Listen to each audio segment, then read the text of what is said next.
오늘도 우리를 예배 자리로 부르시고 놀라우신 은혜로 우리를 사랑의 품으로 인도하시는 그 주님을 함께 찬양하기 원합니다. 다 함께 전능하신 주 놀라운 사랑 죄와 사망을 물리치셨네. 영광의 주님 만왕의 왕 예수. 온 땅은 드는 주님의 위엄 모든 만물이 주를 경배해. 영광의 주님 만왕의 왕 예수. 놀라우신 은혜 완전하신 사랑 나의 죄 위하여 십자가 지신 주 생명을 주시고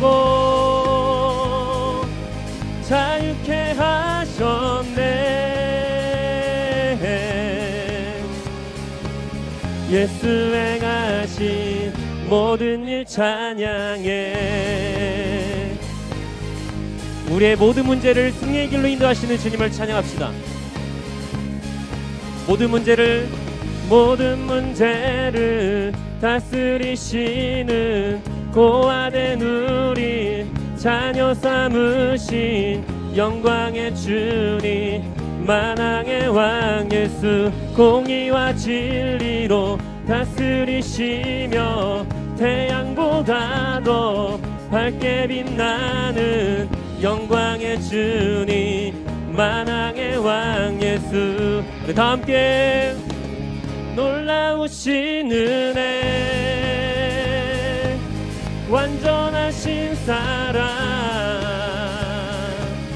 나의 죄 위하여 십자가 지신 주 생명을 주시고 자유케 하셨네. 아멘. 예수 행하신 모든 일 찬양해. 죽임당한 그 어린 양 승리하신 왕 그 이름 예수. 죽임당한 그 어린 양 승리하신 왕 그 이름 예수. 죽임당한 그 어린 양 승리하신 왕 그 이름 예수. 죽임당한 그 어린 양 존귀여 놀라우신 은혜 완전하신 사랑 나의 죄 위하여 십자가 지신 주 생명을 주시고 자유케 하셨네. 예수 행하신 우리 놀라우신 주님의 은혜를 다시 한번 선포합시다. 놀라우신 은혜 완전하신 사랑 나의 죄 위하여 십자가 지신 주.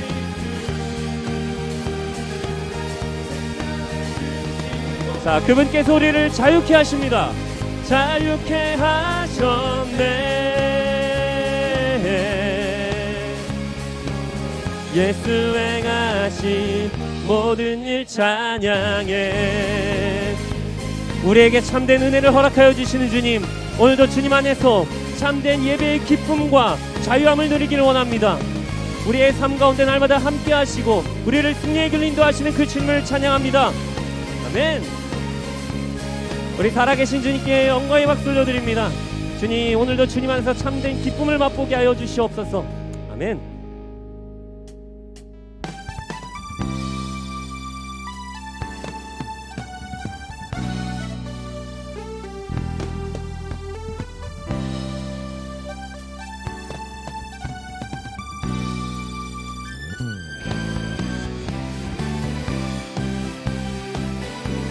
자, 각자의 삶의 처소에서 하나님을 예배하는 우리 청년 여러분들의 삶 속에 하나님의 영광과 그분의 은혜가 가득 넘쳐나기를 간절히 소망합니다. 우리 이 시간 예배 가운데 함께 하시는 주님 믿음으로 선포합시다.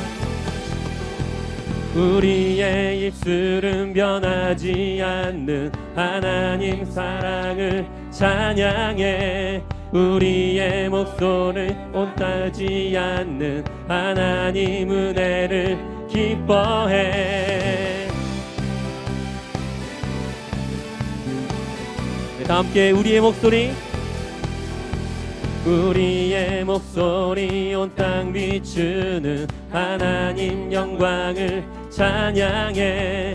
우리의 함성은 승리 주시는 하나님 구원을 기뻐해. 새 노래로 주를 찬양하고 기쁨으로 주를 노래하리. 소리 높여 주 이름 외치며 함께 모여 주를 기뻐하리. 새 노래로 주를 찬양하고 기쁨으로 주를 노래하리. 소리 높여 주 이름 외치며 함께 모여 주를 기뻐하리. 자, 예배 가운데 가득히 넘치는 그 주님의 은혜를 또 그 주님의 영광을 찬양하며 나아갑시다.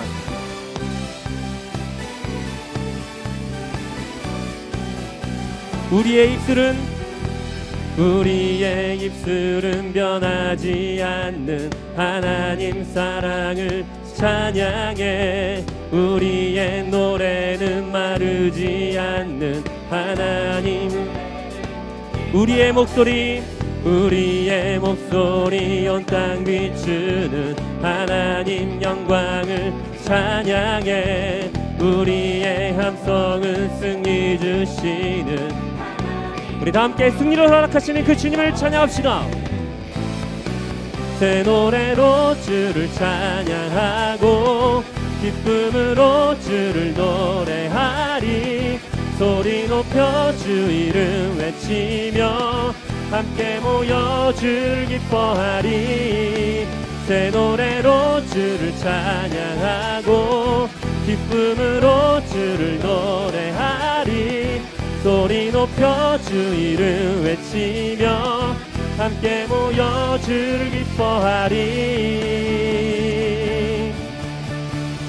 지극히 높은 주의 영광이 지극히 낮은 우리와 함께 어둠이 감출 수 없는 사랑 이곳에 흐르네. 자, 다시 한번.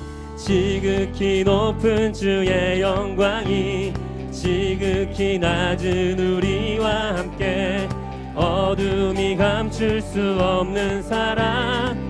우리 다시 한번 믿음으로 선포하며 나아갑시다.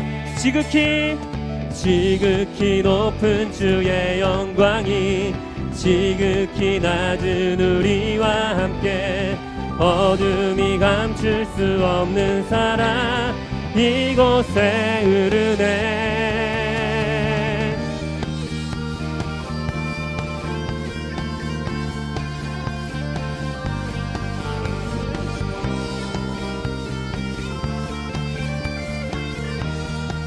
우리 다 함께 믿음으로 선포하면서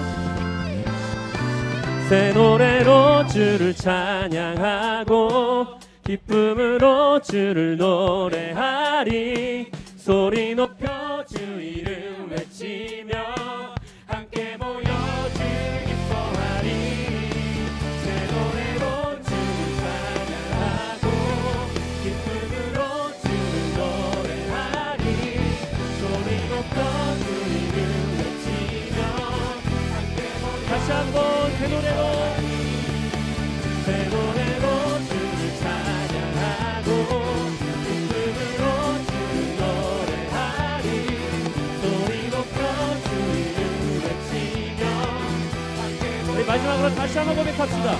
새 노래로 주를 찬양하고 기쁨으로 주를 노래하리. 네. 소리 높여 주 이름 외치며 함께 모여 주를 기뻐하리.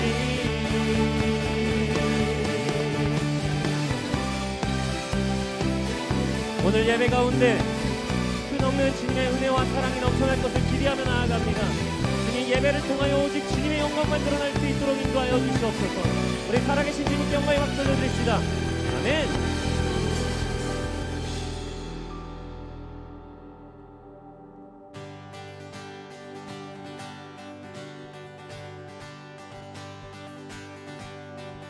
주를 찬양해 주를 찬양해 나의 맘 다해 나의 맘 다해 찬양 가운데 찬양 가운데 임하시는 주 임하시는 주 우리 맘 다해 우리 맘 다해 주를 높일 때 주를 높일 때 기쁨 내 안에 기쁨 내 안에 흘러넘치네 주를 찬양해 주를 찬양해 주를 찬양해 나의 맘 다해 나의 맘 다해 찬양 가운데 찬양 가운데 임하시는 주 임하시는 주 우리 맘 다해 우리 맘 다해 우리 맘 다해 주를 높일 때 주를 높일 때 기쁨 내 안에 기쁨 내 안에 흘러넘치네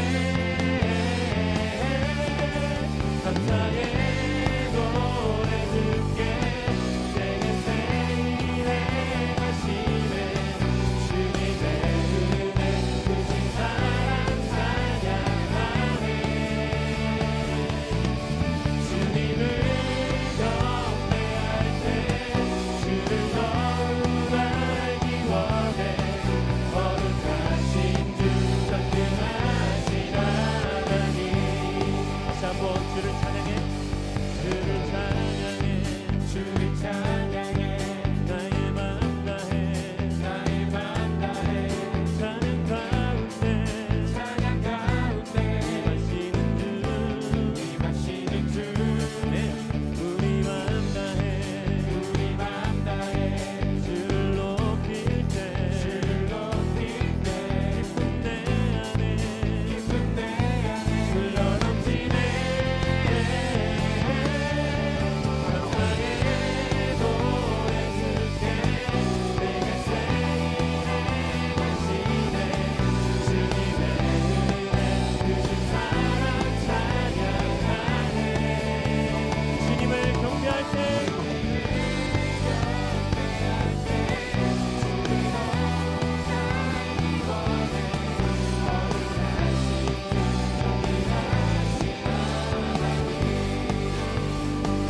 주를 갈망하는 것 주를 예배하는 것 주를 기뻐하는 것 신령과 진정으로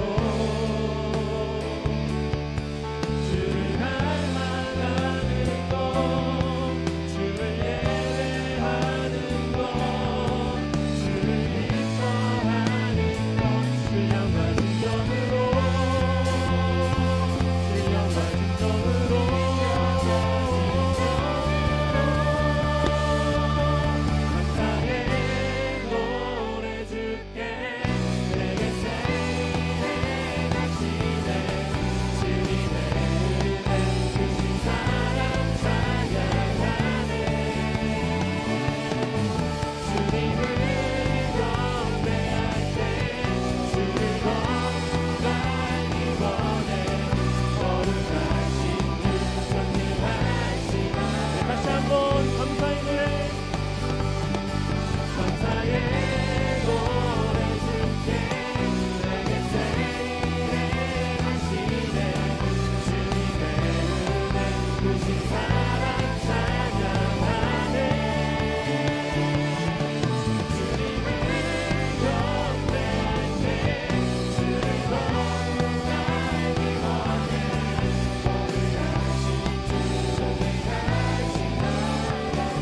거룩하신 주 전능하신 하나님 네, 다시 한번 선포합시다. 그분은 거룩하신 분이십니다. 거룩하신 주 전능하신 하나님 우리의 예배를 받으시는 그 주님 찬양합니다. 그 예배가 우리 인자하시고 우리를 승리케 하여 주시옵소서.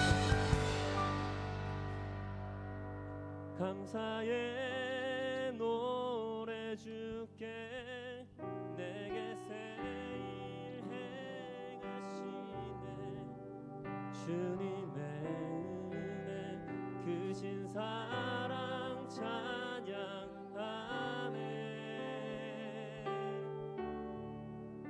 주님을 경배할 때 주를 더욱 알기 원해. 거룩하신 주 전능하신 하나님. 다시 한번 고백하며 나아갑시다. 감사의 노래 줄게. 감사의 노래 줄게. 내게 새 일 행하시네. 주님의 은혜 크신 사랑 찬양하네. 주님을 경배할 때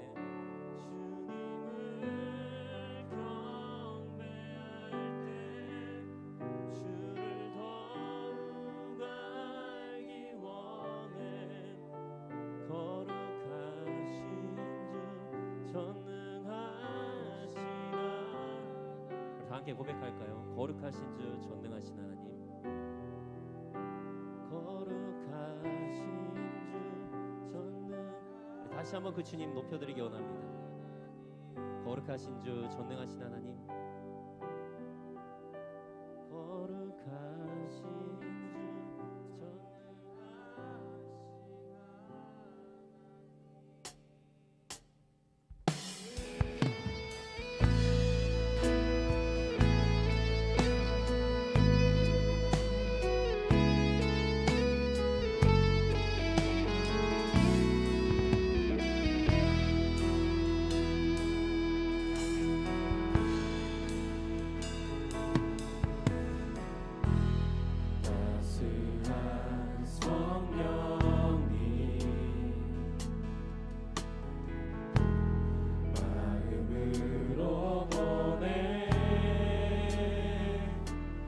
내 몸을 감싸며 주어지는 평안함, 만족감을 느끼네. 다시 한번 고백합시다. 따스한 성령님, 따스한 성령님,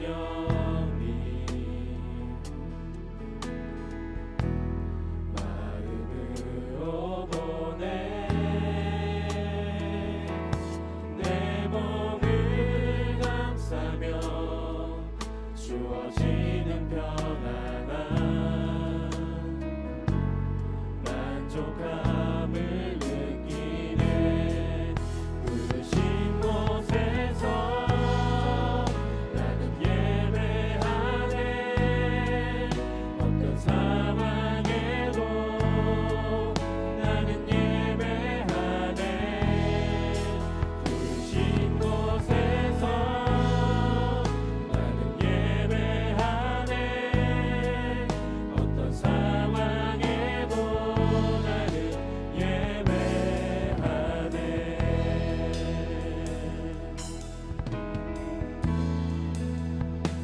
사랑과 진리의 한 줄기 믿고 내 몸을 감싸며 주어지는 평안함, 그 사랑을 느끼네. 그 사랑을 함께 고백하기 원합니다. 부르신 곳에서 나는 예배하네. 어떤 상황에도 나는 예배하네. 부르신 곳에서 나는 예배하네. 어떤 상황에도 나는. 다시 한번 부르신 곳에서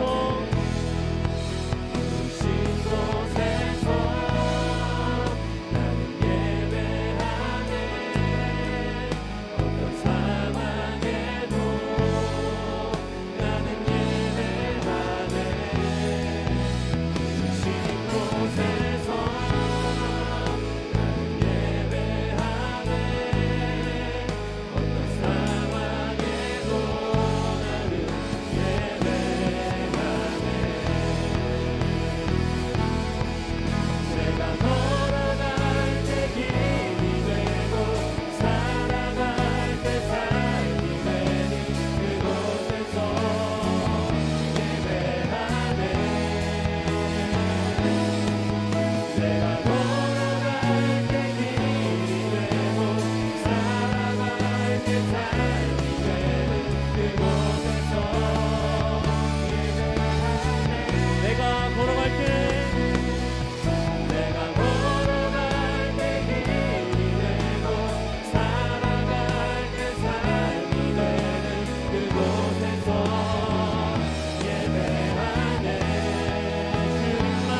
함께 나누실 말씀 느헤미야 13장 15절에서 22절까지 말씀 보도록 하겠습니다.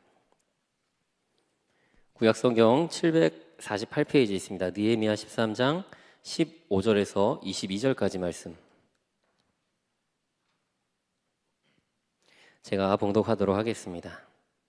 그때 내가 본즉 유다에서 어떤 사람이 안식일에 술틀을 밟고 곡식단을 나귀에 실어 운반하며 포도주와 포도와 무화과와 여러 가지 짐을 지고 안식일에 예루살렘에 들어와서 음식을 팔기로 그날에 내가 경계하였고, 또 두롯 사람이 예루살렘에 살며 물고기와 각양 물건을 가져다가 안식일에 예루살렘에서도 유다 자손에게 팔기로 내가 유다의 모든 귀인들을 꾸짖어 그들에게 이르기를 너희가 어찌 이 악을 행하여 안식일을 범하느냐?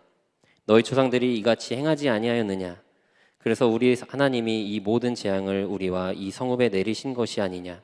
그럼에도 불구하고 너희가 안식일을 범하여 진노가 이스라엘에게 더욱 심하게 임하도록 하는도다 하고, 안식일 전 예루살렘의 성문이 어두워 갈 때에 내가 성문을 닫고 안식일이 지나가기 전에는 열지 말라 하고, 나를 따르는 종자 며칠 성문마다 세워 안식일에는 아무 짐도 들어오지 못하게 하였으므로 장사꾼들과 각양 물건 파는 자들이 한두 번 예루살렘 성 밖에 자므로 내가 그들에게 경계하여 이르기를 너희가 어찌하여 성 밑에서 자느냐? 다시 이같이 하면 내가 잡으리라 하였더니 그 후에는 안식일에 그들이 다시 오지 아니하였느니라. 내가 또 레위 사람들에게 몸을 정결하게 하고 와서 성문을 지켜서 안식일을 거룩하게 하라 하였느니라. 내 하나님이여, 나를 위하여 이 일도 기억하시옵고 주의 크신 은혜대로 나를 아끼시옵소서. 아멘. 우리는 지난 시간 분리하라라는 제목으로 느헤미야의 개혁이 이스라엘의 정체성을 확립하기 위함이었다라는 그러한 말씀을 나누었습니다.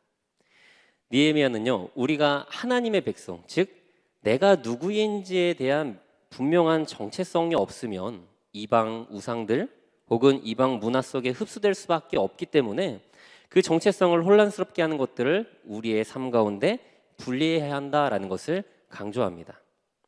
오늘 본문 말씀 속에서도 이스라엘 공동체를 향한 느헤미야의 이 개혁은 계속되고 있는데요. 본문 말씀 15절을 보게 되면 그때 내가 본즉 유다에서 어떤 사람이 안식일에 술틀을 밟고 곡식단을 나귀에 실어 운반하며 포도주와 포도와 무화과와 여러 가지 짐을 지고 안식일에 예루살렘에 들어와서 음식물을 팔기로 그날에 내가 경계하였다라고 이야기합니다. 이 느헤미야가요, 유다 사람, 즉 이스라엘 사람들이죠. 이제 이 하나님의 백성들이 다양한 경제 활동을 하고 있는 모습을 목격하게 되었다라는 그런 내용인데요. 중요한 것은 그 경제 활동이 언제 이루어졌느냐? 안식일에 이루어졌다라는 겁니다. 이 안식일은 이스라엘 공동체뿐만 아니라 이 시대를 살아가는 우리에게도 매우 중요하고 또한 특별한 의미를 지니고 있습니다. 우리가 안식일을 지킨다는 것은 하나님께서 천지를 창조하시고 또 안식을 취하신 날을 기억하면서 그 창조주 하나님을 예배한다라는 그런 의미를 지니고 있죠. 그런데 이 유대인들에게는 안식일에 일을 하는 것은 안식일을 거룩하게 지키지 않을 뿐만 아니라 하나님의 말씀에 위배되는 것과 다를 바 없는 매우 심각한 행위로 여겨지고 있었습니다. 출애굽기 20장 10절 말씀에 일곱째 날은 내 하나님 여호와의 안식일인즉 너나 내 아들이나 내 딸이나 내 남종이나 내 여종이나 내 가축이나 내 문 안에 머무는 객이라도 아무 일도 하지 말라라고 말씀하십니다. 유대인들은 하나님이 말씀하신 대로 안식일을 일하지 않는 날이다라고 딱 정했는데요. 어떻게 해야 일을 하지 않는 것인가라는 그 기준을 39가지에 걸쳐 멜라카라는 규정을 만들어 이를 철저하게 지켰습니다. 그들이 생각하는 일하지 않는 39가지의 방법은요, 다음과 같은데 보이시나요? 첫 번째로는 씨 뿌리지 말 것, 두 번째 밭 갈지 말 것, 세 번째 곡식단을 가루로 만들지 말 것, 곡식을 거두지 말 것, 곡식을 타직하지 말 것, 하지 말 것, 총 39가지에 달합니다. 이것이 유대인들이 생각하는 안식일을 거룩하게 구별하기 위해 자신들이 지켜야 할 가장 기초적인 39가지의 규범이고요. 그 뒤로는 셀 수 없을 정도로 책 한 권 분량으로 가득하게 채워져 있다는 건데요. 이 심지어는 유대인들에게는 안식일에 움직일 수 있는 거리가 정해져 있었다고 합니다. 사도행전 1장 12절 말씀에 제자들이 감람원이라 하는 산으로부터 예루살렘에 돌아오니 이 산은 예루살렘에서 가까워 안식일에 가기 알맞은 길이다라고 기록되어 있습니다. 제자들이 감람산에서 예루살렘까지 걸었는데 그 거리가 안식일에 걷기에 괜찮은 거리였다라는 건데, 이 예수님 당시에는 안식일에 걸어갈 수 있는 거리가 정해져 있었다는 말이죠. 그런데 그 거리가 얼마 정도냐? 2000규빗이라고 합니다. 약 오늘날 단위로 환산하면 900m에 해당되는 그러한 거리라는 거죠. 그래서 900m 이상을 넘어가면 이 사람은 일하는 거다, 안식일을 거룩하게 지키지 않는다라는 그런 의미를 담고 있었다라는 겁니다. 여러분, 우리가 주일에 집에서 교회 오는데 대부분 900m 넘지 않습니까? 이 근방에 사시는 정말 교회와 가까운 그 집에 거주하시는 분이 아니라고 하면은 아마 대부분 900m는 뭐 그냥 순식간에 지나가 버릴 그런 거리죠. 이 규정에 따르면요, 우리는 모두 이미 안식일을 어기면서 안식일을 보내고 있다라는 겁니다. 굉장히 모순적인 상황 아닌가요? 그리고 안식일에는요, 치료하는 것도 일입니다. 만약 누군가 다쳤다 그러면요, 최소한의 응급처치만을 할 수 있을 뿐 약을 바른다거나 심지어는 그 치료를 위해 기도하는 것도 일이라고 합니다. 그런데 유대인들은 안식일에 일하는 것으로 인정하지 않는, 이거는 일하는 것이 아니야 라는 규정이 또 따로 있었다고 하는데, 어떤 것이 있느냐? 양이나 가축이 구덩이에 빠지면 그것을 건져내기 위해 힘을 쓰는 것은 일하는 것이 아니라는 거예요. 생각해보면 참 희한하지 않습니까? 안식일에 하나님을 예배하는 날에 그분의 임재를 맛보고 그분의 은혜를 체험하는 그날에 사람을 치료하고 생명을 살리는 것은 안 되지만 짐승을 살리는 것은 괜찮다. 뭔가 이상하지 않습니까? 자신들의 재산에 손해가 가는 것에는 예외 규정을 만들어 놓고요, 자신의 재산과 관계없는 생명에 대해서는 죽든지 말든지 상관하지 않는다는 것이 안식일 규범에 들어가 있다는 겁니다. 물론 이 규범은 누가 만들었습니까? 사람이 만들었죠.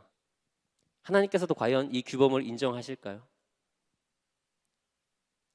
오늘날을 살아가는 유대인들은 철저하게 이 안식일을 지킨다고 합니다. 이 유대인들에게 있어서 안식일은 금요일 저녁부터 토요일 저녁까지의 시간을 의미하는데요, 지금까지도 이 유대인들은 이 안식을 위해 철저하게 지키기 위해서 노력하는데, 안식일에는 어떤 일도 해서 안 된다, 이것이 율법에 기록되어 있기 때문에 에어컨을 켜는 것도 안 한다고 합니다. 그리고 엘리베이터 버튼을 누르는 것도 전부 일에 해당되거든요. 그래서 유대인들은 안식일에 버튼을 내가 몇 층까지 가겠다, 버튼을 누를 필요가 없이 매 층마다 서는 엘리베이터, 안식일을 위한 유대인들의 엘리베이터가 따로 있다고 합니다. 만약에 내가 엘리베이터 버튼을 눌러야 되는 상황이다, 혹은 에어컨을 뭐 틀지 않거나 어떤 상황이 발생했다, 그러면 내가 하지 않고 믿지 않는 이방 사람들을 시켜서 대신 부탁을 한다고 해요. 네가 대신 해줘라. 아까 39가지 규범이 나왔는데요, 38번째, 37번째, 8번째 내용이 뭐냐? 불을 꺼서도 안 되고 켜서도 안 된다는 내용이 있거든요. 유대인들이 정말 이렇게, 요즘에 이게 정통 유대인이라고 하는, 종교인이라고 하는데, 이 유대인들은 어떻게 하느냐? 금요일 날 미리 가스불을 살짝 켜놓는데요. 그리고 안식일에 절대 건들면 안 되잖아요. 켜서도 안 되고 꺼서도 안 되고. 그러니까 안식일이 지나면 그때 뭐 자기가 할 거 하고 끈다고 해요. 여러분 생각해 보십시오. 정말 이렇게 하면 우리가 안식일에 안식을 누릴 수 있을까요? 안타깝게도 안식일을 지키기 위해 안식일에 절대 안식하지 못하는 삶을 살고 있다는 겁니다. 이렇게 하면 하나님께서 원하시는 안식일을 지키는 것일까? 하나님께서도 정말 우리에게 이러한 안식일을 원하고 계실까? 하나님은 일하지 말아라 라고 딱 한마디 하셨는데, 사람들은 그 한마디를 이렇게 복잡하게 만들면서 그것을 지키며 살아가고 있다는 겁니다. 우리가 주일에 일을 하지 말아야 한다라는 이야기 자주 합니다. 교회 밖에서 밥을 사 먹어도 안 된다, 경제적인 활동을 해서는 안 된다, 이런 이야기들을 종종 하는 청년들이 많이 있습니다. 주일에 일을 하면 안식일을 지키지 않는 것일까요? 그 일이라는 기준이 과연 뭘까요? 이 시간 뭐 코로나 바이러스 퇴치를 위해서 애쓰시는 의료진들이 굉장히 많이 계십니다. 그러면 이분들은 안식일을 지키지 않는 걸까요? 그럼 반대로 생각해 볼까요?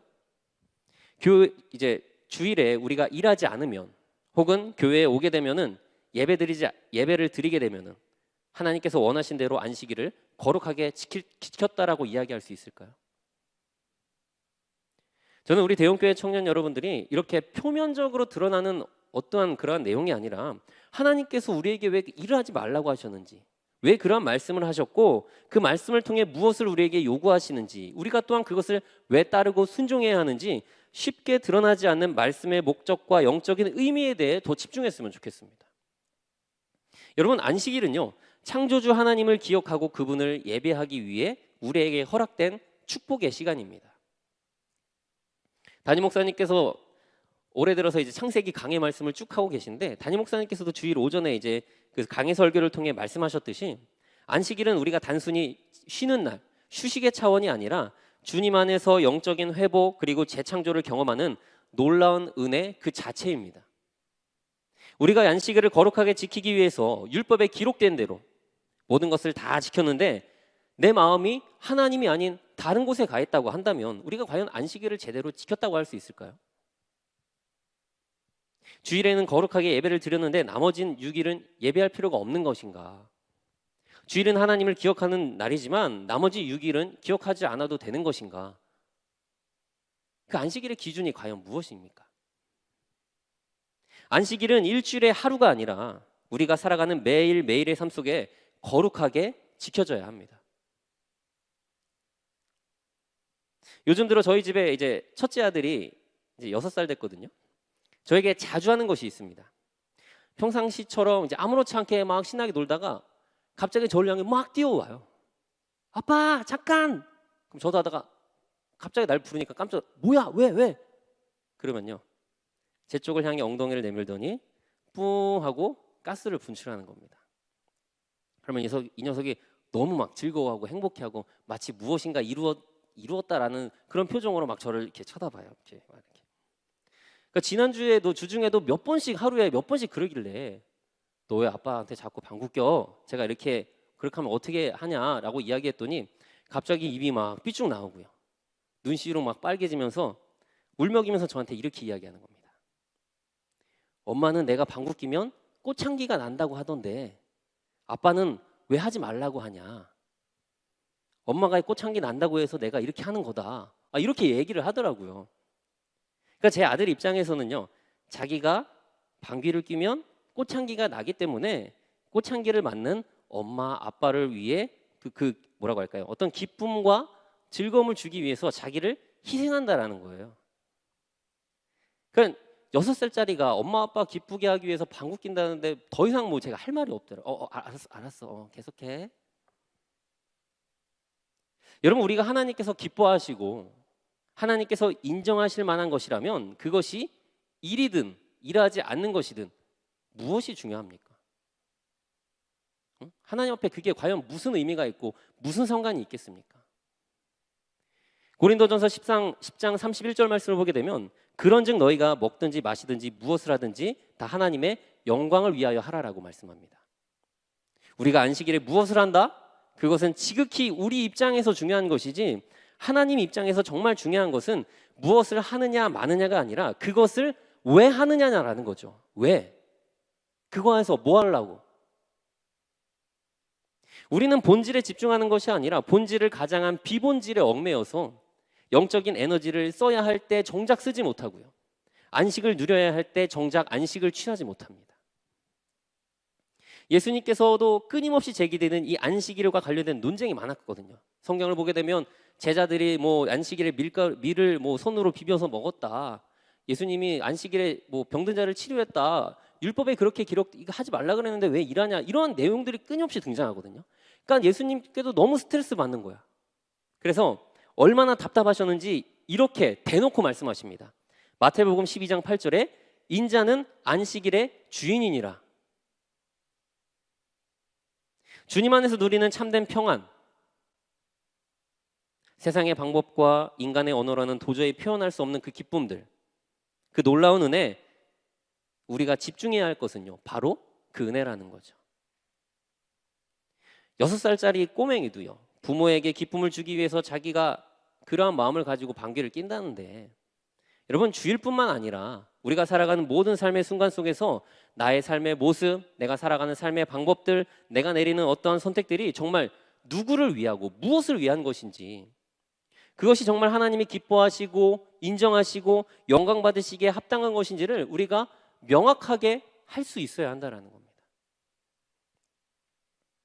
그런데 내가 만약에 무엇을 하려고 하는데 그것이 나를 위한 것이고 어떤 세상의 방법과 가치관에 따른 것이고 하나님이 아닌 다른 것이 중심이 되어서 오히려 하나님의 기쁨과 영광을 가리우는 것이라고 한다면 그것을요, 과감하게 내려놓고 포기할 수 있어야 됩니다. 저는 여러분에게 주일날 일하세요, 일하지 마세요라고 이야기하는 것이 아니라 과연 하나님께서 그것을 우리에게 말씀하셨는데 그것이 어떤 의미를 담고 있는지 우리가 표면적으로 드러나지 않는 내면의 의미에 집중해야 한다는 겁니다. 무엇을 하든지 하나님께서 원하시고 기뻐하시며 하나님을 영화롭게 하는 우리 청년 여러분들의 삶이 되시기를 간절히 축원드립니다. 16절을 보게 되면 또 두롯 사람이 예루살렘에 살며 물고기와 각양 물건을 가져다가 안식일에 예루살렘에서도 유다 자손에게 팔았다라고 이야기하죠. 느헤미야가 유다 사람들이 물건을 사고 파는 모습을 15절을 통해서 이제 보게 됐는데 16절에는 두롯 사람, 즉 이방인들이 유다 사람들을 대상으로 물건을 파는 모습을 보게 되었다라는 겁니다. 그런데 우리가 15절과 16절을 이 내용을 자세히 보게 되면 이스라엘 백성들이나 이방 사람들의 어떤 행동 패턴, 삶의 모습들이 동일하게 나타나고 있다는 것을 발견하게 되죠. 유다 사람들이 사고 팔았고 두롯 사람들, 이방인들이 사고 팔았다. 하나님을 섬기는 하나님을 섬기는 이스라엘 백성들이나 이방 우상을 섬기는 이방인들이나 전부 동일한 모습의 삶을 살고 있었다라는 거죠. 우리가 누군가의 삶의 태도 혹은 살아가는 삶의 방법을 보면서 이 사람은 믿는 사람이구나 혹은 그렇지 않은 사람이구나 라는 것이 구별될 수 있어야 하는데 이 시대, 느헤미야 시대의 사람들을 보니까 도대체 하나님의 백성인지 아닌지 알 수가 없었다라는 겁니다. 왜? 내 삶의 주인이 하나님이 아닌 내가 되고요. 내 삶의 중심이 하나님의 은혜가 아닌 세상의 것에 집중되다 보니까 안식일은 나를 위한 날이 된 거예요. 내가 안식일의 주인이 되었다라는 거죠. 당연히 하나님 중심이 아닌 자기 중심적으로 살게 될 수밖에 없는 거죠. 그러니까 그러다 보니까 믿는 사람인지 아닌지 티가 안 나는 겁니다. 여러분, 만약에 우리의 모습이 이러한 모습이었다라고 한다면 교회를 다니는지 아닌지, 하나님의 자녀인지 아닌지, 하나님을 경외하는 자인지 아닌지 전혀 구별되지 않는다라고 한다면 이거 정말 심각한 문제 아닙니까? 물론 안식일에 장사를 하고 사고 팔았던 유다 백성들에게도 어떤 나름의 이유들이 있었을 겁니다. 포로 생활을 마치고 아직도 국가는 가난한 상황이고요. 남들보다 열심히 해도 모자랄 지경인데 이렇게라도 해서 먹고 살아야 될 거 아니냐, 그렇게 생각할 수도 있을 겁니다. 그런데 오늘 본문 말씀 17절을 보게 되면 내가 유다의 모든 귀인들을 꾸짖어 그들에게 이르기를 너희가 어찌 이 악을 행하여 안식일을 범하느냐. 느헤미야가 백성들을 꾸짖습니다. 너희들이 이야기하는 것은 하나님의 백성들이 살아가는 삶의 방식이 아니라는 거죠.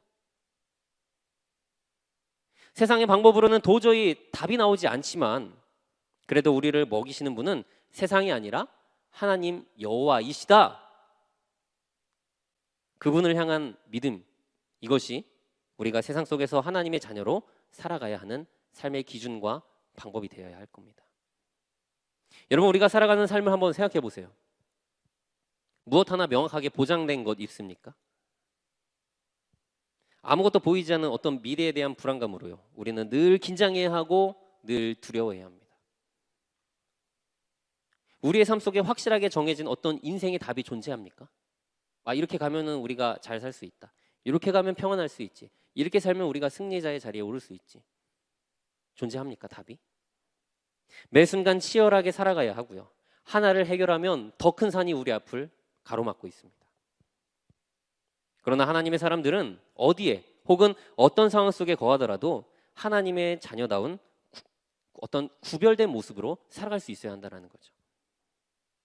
모두가 세상의 방법과 흐름을 따른다고 해도 우리는 하나님의 방법과 인도하심을 믿어야 하고요. 세상과 구별된 거룩함으로 승부해야 합니다. 유다 백성들은 자신이 처해있던 현실적인 문제에 대한 답을요, 돈에서 찾았을지도 모르겠습니다. 아, 이렇게 해야지 내가 살 수 있지. 그래서 장사를 하려고 했겠죠. 그러나 그들에게 필요한 것은 돈이 아니라 무엇이었을까요? 바로 하나님을 향한 믿음이었다라는 거죠. 여러분, 오늘날을 살아가는 우리에게 과연 무엇이 필요하다라고 생각하십니까? 아, 좋은 학교, 좋은 직장, 혹은 나에게 이러한 자격, 능력, 어떠한 스펙들, 뭐 이런 것이 필요할까요? 우리에게 진정으로 필요한 것은, 가장 기초적인 승리의 근원은요, 나를 먹이시는 하나님, 나를 지키시는 하나님, 나를 인도하시는 하나님, 그 하나님에 대한 믿음이라는 것을 우리가 반드시 기억해야 합니다. 오늘 본 말씀 19절을 보게 되면, 안식일 전 예루살렘 성문이 어두워갈 때 내가 성문을 닫고 안식일이 지나가기 전에는 열지 말라 하고, 나를 따르는 종자 며칠 성문마다 세워 안식일에는 아무 짐도 들어오지 못하게 하였다. 느헤미야가 예루살렘 총독의 권한으로 성문을 아예 닫아버렸습니다. 장사꾼이 들어오지 못하도록, 그래서 백성들이 안식일을 범하지 않도록 그 유혹거리를 사전에 차단해 버렸다라는 겁니다. 우리가 느헤미야 말씀을 나누면서 발견하게 되는 영적인 원리들이 몇 가지가 있는데, 그 중에서 가장 대표적이고 가장 핵심적인 원리가 무엇이냐? 그들의 부흥, 그들의 어떤 신앙과 삶의 회복의 모든 절차 속에는 항상, 그리고 반드시 분리와 제거의 과정이 있었다라는 겁니다. 생각해 보면요, 우리는 문을 너무 열어놔요. 그게 문제야.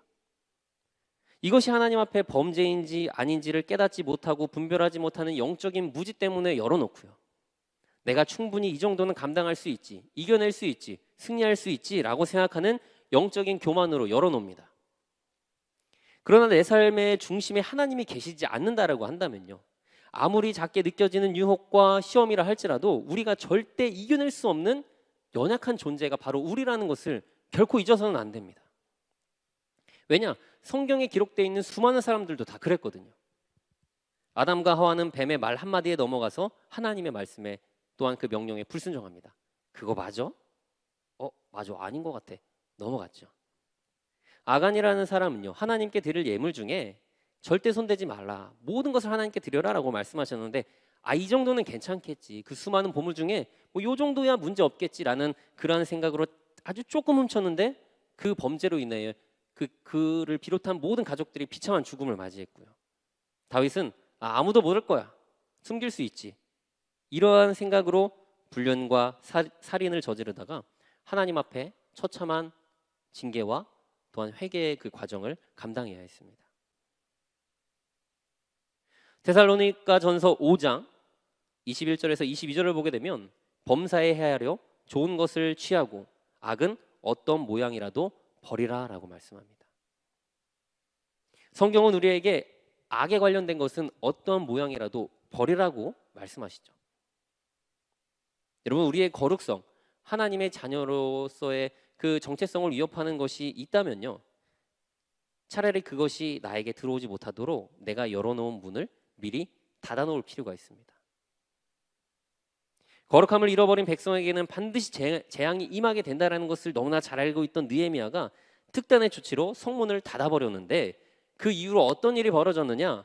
본문 말씀 20절을 보게 되면, 장사꾼들과 각양 물건 파는 자들이 한두 번 예루살렘 성 밖에서 잤다라고 이야기합니다. 장사꾼들이 문을 닫아버리니까 나가서 성문 밖에서 잠을 잤다라는 겁니다. 성문 밖에서 잠을 잤다라는 게 무슨 의미를 가지고 있을까요? 무슨 의미일까요? 또다시 안으로 들어가기 위해 문이 열리기만을 기다리고 있었다라는 겁니다.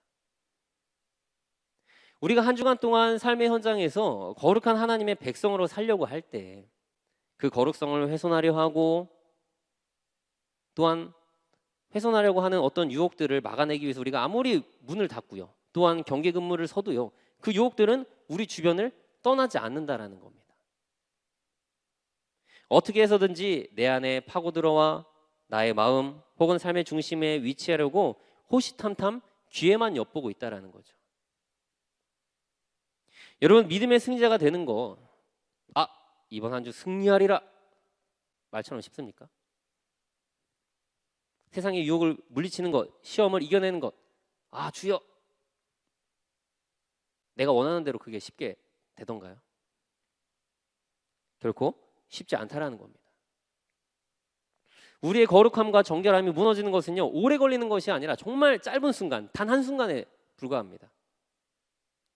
우리가 조금만 영적으로 긴장을 늦추면요, 눈 깜빡할 사이에 우리의 그 단단했던 신앙이 와르르 무너져 내린다는 거죠.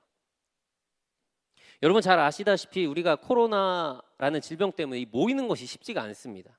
뭐 교회도 그렇고 뭐 직장도 그렇고 우리가 살아가는 어떤 뭐 사회적인 모든 위치에서 모이는 것 자체가 쉽지가 않아요.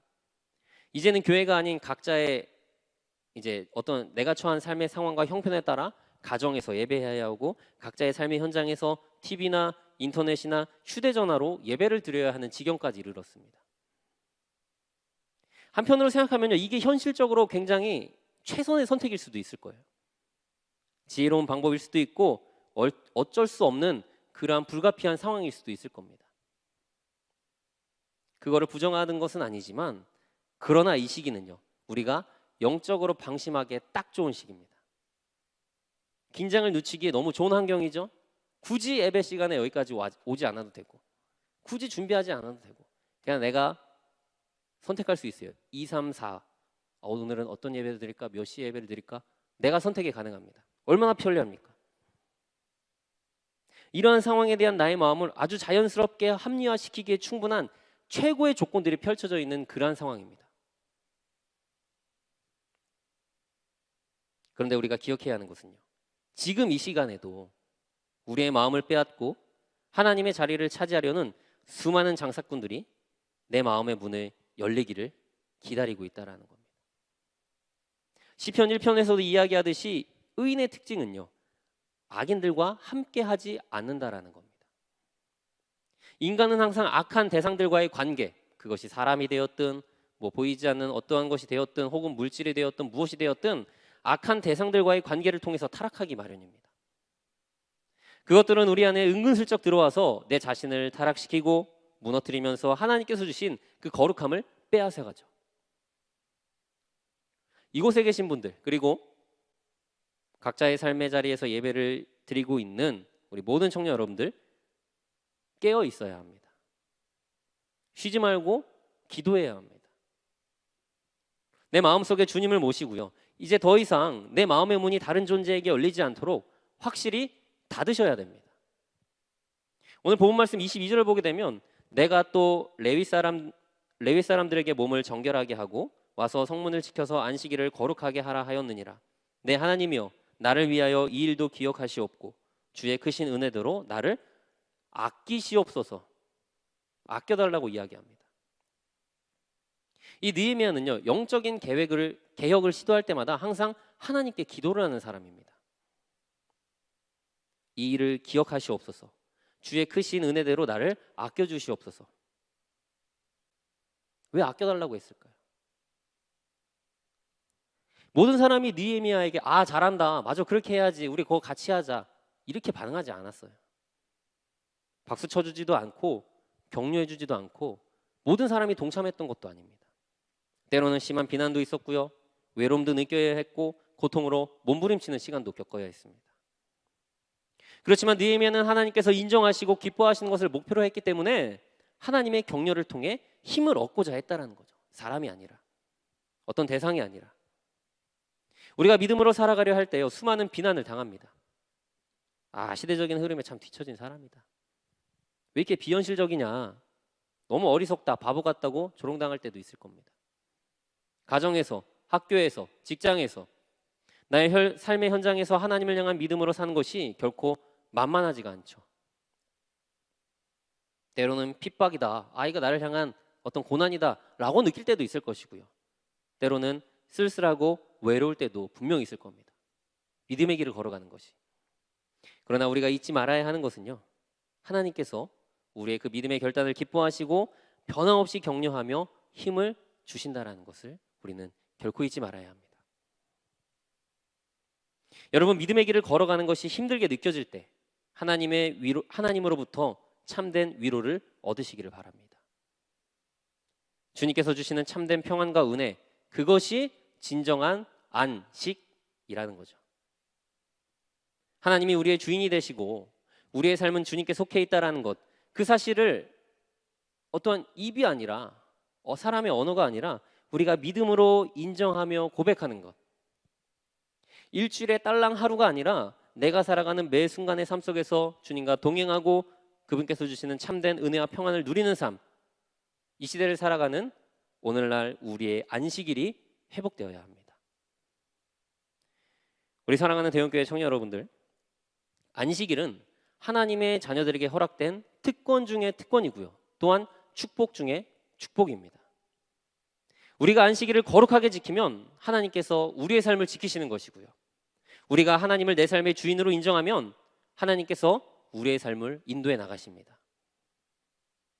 새롭게 시작된 한 주간의 삶 속에서 거룩한 하나님의 자녀답게 내 스스로를 거룩하게 구별하십시오.